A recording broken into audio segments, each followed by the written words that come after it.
Halcyone.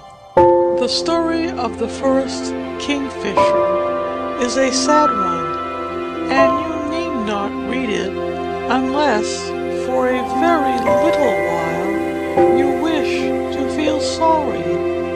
Long, long ago, when the world was new, there lived a beautiful princess named Halcyone.